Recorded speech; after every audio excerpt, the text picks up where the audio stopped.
रात का अंधेरा धीरे धीरे गहराता जा रहा था और चांद अपनी मध्यम रोशनी से जमीन को नहलाए जा रहा था।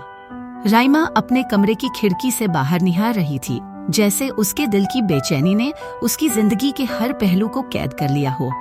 उसके हाथ में एक पुराना खत था जो सालों पहले समीर ने लिखा था।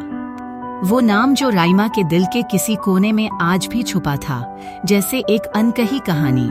राइमा और समीर का रिश्ता कुछ अजीब ही था, ना दोस्ती ना पूरी तरह मोहब्बत, लेकिन दोनों के बीच एक गहरा जुड़ाव था जिसे शब्दों में बयान करना मुश्किल था। स्कूल के दिनों में मिले थे, लेकिन कभी अपने जज्बात का इजहार नहीं किया। वक्त की तेजी ने दोनों को अलग अलग रास्तों पर चला दिया था, मगर समीर के वो खत राइमा के लिए अनमोल यादें बन गए थे। एक दिन जब राइमा की जिंदगी में सब कुछ सही चल रहा था, उसे समीर का आखिरी खत मिला। उस खत में बस कुछ ही अल्फाज थे। अगर तुमने कभी मुझे याद किया तो समझ लेना कि तुम मेरे लिए कभी भी दूर नहीं थी। मुझे तेरी मोहब्बत का सहारा मिल गया होता तो शायद मेरी जिंदगी कुछ और होती।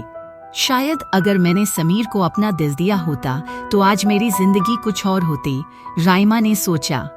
उसने खिड़की के बाहर देखा, जैसे समीर की यादें उस रात की ठंडी हवा में बिखर गई हों। उसे एहसास हुआ कि जिंदगी एक अजीब सफर है, जिसमें हम अक्सर अपनी मोहब्बत को सही वक्त पर समझ नहीं पाते। शायद समीर की मोहब्बत का सहारा उसकी जिंदगी को एक नई दिशा दे सकता था, लेकिन अब ये सिर्फ एक अधूरी कहानी थी जो राइमा के दिल में हमेशा के लिए कैद हो गई थी। जिंदगी के सफर में कई बार हमें समझ नहीं आता कि किस मोड़ पर हम अपने सबसे कीमती लम्हों को खो देते हैं। शायद अगर मोहब्बत का सहारा मिल जाता तो सब कुछ अलग होता।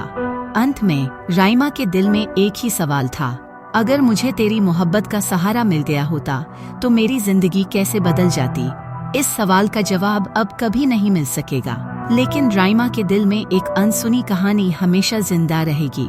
सच है समय का ही सब दोष है, धड़कन